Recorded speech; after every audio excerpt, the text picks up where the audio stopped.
خدا باپ کے زندہ و جلال کلام میں سے زندگی برا کلام مکاشفہ کی کتاب اس کا 5واں باب 1 سے 14 آیت مبارکہ تک۔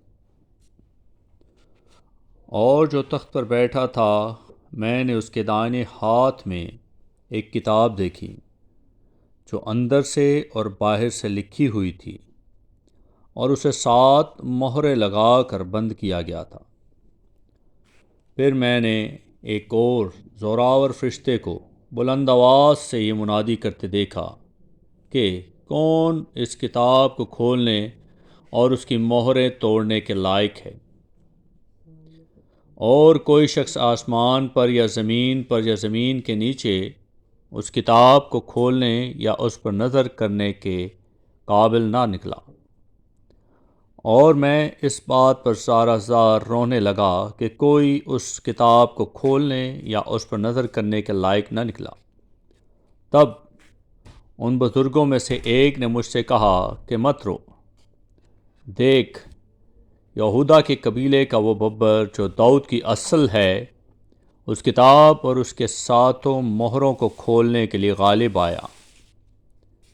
اور میں نے اس تخت اور 4 جانداروں اور ان بزرگوں کے بیچ میں گویا ذبح کیا ہوا ایک برا کھڑا دیکھا۔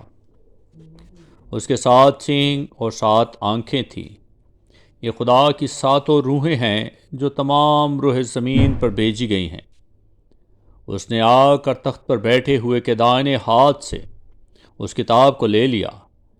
جب اس نے کتاب لے لی تو وہ 4 جاندار اور 24 بزرگ اس برا کے سامنے گر پڑے، اور ہر ایک کے ہاتھ میں بربط اور عود سے بھرے ہوئے سونے کے پیالے تھے۔ یہ مقدسوں کی دعائیں ہیں۔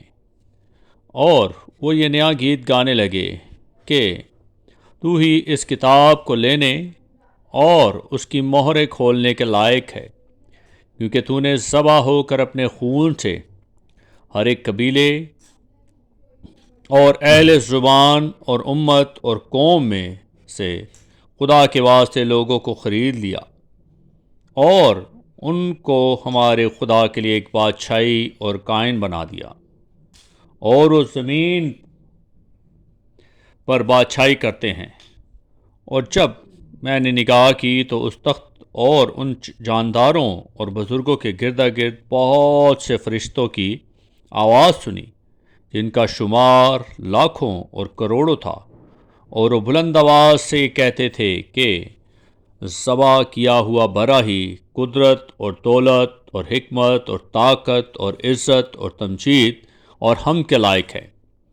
پھر میں نے آسمان اور زمین کے نیچے کی اور سمندر کی سب مخلوقات کو، یعنی سب چیزوں کو جو ان میں ہیں، یہ کہتے سنا کہ جو تخت پر بیٹھا ہے اس کی اور برا کی حمد اور عزت اور تمجید اور سلطنت ابدالآباد رہے۔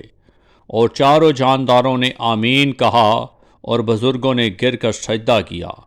اقلام کے پڑھے اور سنے جانے پر خدا ان کی برکت ہو، خدا ان کا شکر ہو، آمین۔